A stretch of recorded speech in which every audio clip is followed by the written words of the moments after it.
ಇದೇ ವಿಷಯ ಪದೇ ಪದೇ ಇದೇ ಮಾಡ್ತಾ ಹೋಗೋದಾ?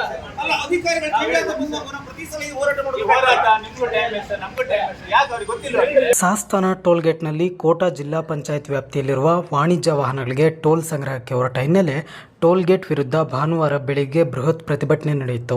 ಸಾಸ್ತಾನ ಟೋಲ್ ಕೇಂದ್ರಕ್ಕೆ ಮುತ್ತಿಗೆ ಹಾಕಿದ ವಾಹನ ಚಾಲಕರು ಮತ್ತು ಮಾಲೀಕರು ಹಾಗೂ ಸಾರ್ವಜನಿಕರು ಸ್ಥಳೀಯರಿಗೆ ಟೋಲ್ ಸಂಗ್ರಹಿಸುವ ವೇಳೆಯಲ್ಲಿ ಜಿಲ್ಲಾಡಳಿತ ಮತ್ತು ಟೋಲ್ ಕೇಂದ್ರದ ವಿರುದ್ಧ ಧಿಕ್ಕಾರ ಕೂಗಿದ್ರು. ಈ ಸಂದರ್ಭದಲ್ಲಿ ಸ್ಥಳದಲ್ಲಿ ಸಂಸದ ಕೋಟಾ ಶ್ರೀನಿವಾಸ ಪೂಜಾರಿ ಮೊಕ್ಕಾಮೂಡಿ ಸಾರ್ವಜನಿಕರಿಗೆ ಆಗುತ್ತಿರುವ ಸಮಸ್ಯೆ ಬಗ್ಗೆ ಜಿಲ್ಲಾಡಳಿತದ ಗಮನ ಸೆಳೆದರು. ಬಹಳಷ್ಟು ಹೊತ್ತು ಜಿಲ್ಲಾಧಿಕಾರಿಗಳೊಂದಿಗೆ ಚರ್ಚೆ ನಡೆಸಿ ಸಂಸದರು ವಾಹನ ಮಾಲೀಕರ ಸಮಸ್ಯೆಯನ್ನು ಜಿಲ್ಲಾಧಿಕಾರಿಗಳ ಗಮನಕ್ಕೆ ತಂದರು.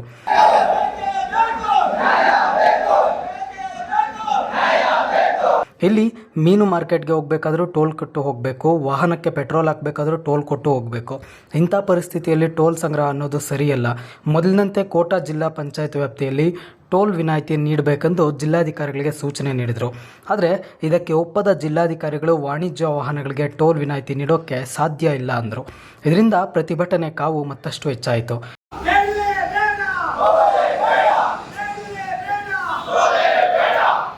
ಸಾಸ್ತಾನದ ಟೋಲ್ಗೇಟ್ನಲ್ಲಿ ನೂರಾರು ಜನ ವಾಹನ ಚಾಲಕರು ಮಾಲೀಕರೆಲ್ಲ ಸೇರಿ ಹಿಂದಿನಂತೆ ಸ್ಥಳೀಯರಿಗೆ ಕೊಟ್ಟಂಥ ರಿಯಾಯಿತಿಯನ್ನು ರದ್ದುಪಡಿಸಿದ್ದಾರೆ.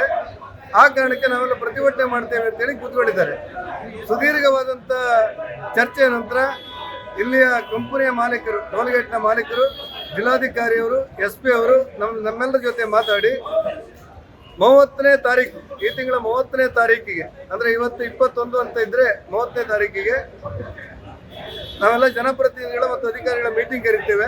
ನಂತರ ಸ್ಥಳಕ್ಕಾಗಮಿಸಿದ ಕುಂದಾಪುರ ಉಪವಿಭಾಗಾಧಿಕಾರಿ ಮಹೇಶ್ ಚಂದ್ರ ಅವರು ಸಂಸದರೊಂದಿಗೆ ಸಾಕಷ್ಟು ಚರ್ಚೆ ನಡೆಸಿದರು.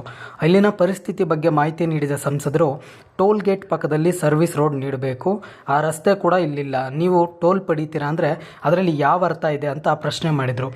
ಆದೇಶ ಕೊಟ್ಟಿರೋರು ಹೇಳಿದಾರಲ್ಲ, ಟೋಲ್ ತಗೊಳ್ಬೇಕಂತ ಆದೇಶ ಕೊಟ್ಟಿದ್ದಾರೆ ಅಂತ ಹೇಳಿ. ಯಾಕಂದ್ರೆ ನಮಗೆ ಜಿಲ್ಲಾಧಿಕಾರಿಗಳ ಮೇಲೆ, SP ಅವ್ರ ಮೇಲೆ, MP ಅವ್ರ ಮೇಲೆ, ಜನಪ್ರತಿನಿಧಿಗಳ ಮೇಲೆ ನಂಬಿಕೆ ಇದೆ. ಅವ್ರ ನಂಬಿಕೆ ಪ್ರಕಾರ ಮೀಟಿಂಗ್ ಮಾಡಿ ಹೇಳಿದ್ದಾರೆ ಸದ್ಯದ ಪರಿಸ್ಥಿತಿಯಲ್ಲಿ ತಗೊಳ್ಳೋದಿಲ್ಲ ಅಂತ. ಮೀಟಿಂಗ್ ಅಜೆಂಡಾ ಕೂಡ ಆಗಿದೆ. ಈಗ ಆಗುದಿಲ್ಲ ಅಂದ್ರೆ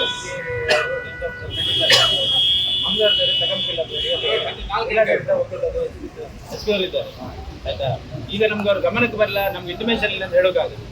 ಇನ್ನೊಬ್ಬರು ಜನಪ್ರತಿನಿಧಿಗಳು ಜಿಲ್ಲಾಡಳಿತ ಸಭೆಯಲ್ಲಿ ಕರೆದಾಗ ಈ ರೀತಿ ಹೇಳಿದಾಗ ಇವ್ರಿಗೆ ತಗೊಳ್ಳೋ ತಪ್ಪಲ್ಲ. ಈಗ ನಮ್ಮ ಮಾಹಿತಿ ಸಂಜೆ ಒಂದು 5:30 ತನಕ ನಮಗೂ ಮಾಹಿತಿ 11 ತನಕ ಎಕ್ಸ್ಟೆಂಡ್ ಆಗಿದೆ. ಹೌದು, ಆದರೆ ಏಕೈಕ ಅದಾದ್ಮೇಲೆ ನಮಗೆ ಗೊತ್ತಾಗಿತ್ತು ಇಲ್ಲ, ಇವರಿಗೆ ಯಾವುದೇ ಮಾಹಿತಿ ಬಂದಿಲ್ಲ, ಇವರು ಎಕ್ಸ್ಟೆಂಡ್ ಅಲ್ಲ. ಈಗ ನಾನು ಹೇಳೋದು ಏನು ಗೊತ್ತಾ ಸರ್, ಈಗ ನಿಮ್ಗೆ ಮಾಹಿತಿ ಬಂದಿದೆ, ನೀವೆಲ್ಲ ಸೆಕ್ರೆಟರಿ ಕೊಡು ವಾಪಸ್ ಅವರೇ ಮಾತಾಡಿದ್ದಾರೆ, ಅವ್ರಿಗೆ ಗಮನಕ್ಕೆ ಬರಲಿಲ್ಲ ಅಂತ ಹೇಳೋಕ್ಕಾಗೋದಿಲ್ಲ. ಈಗ ನಿಮ್ಮ SP ಅವರಿದ್ದಾರೆ, ಅವ್ರ ಗಮನಕ್ಕೆ ಬಂದಿದೆ, ಮತ್ತೆ ನಮಗೆ ತಿಳಿಸಿದಾಗೆ ನಾವು 8 ವರ್ಷದಿಂದ ಹೋರಾಟ ಮಾಡ್ತಾ ಇದ್ದೀವಿ. ಆವತ್ತಿಗೂ ಕೂಡ ಕೇಂದ್ರದಿಂದಲೇ ಆದೇಶ ಬಂದದ್ದು. ಆ ಆದೇಶದ ಪ್ರಕಾರವೇ ನಮ್ಗೆ ಟೋಲ್ ಹಾಕ್ಲಿಕ್ಕೆ ಹೋದದ್ದು, ನಾವು ತಡೆದದ್ದು, ಅರ್ಥ ಆಗಿದ್ದು, ಮತ್ತೆ ನಮ್ಗೆ ಫ್ರೀ ಬಿಟ್ಟಿತ್ತು ಅದೇ ಆದೇಶದ ಮೇಲೆ.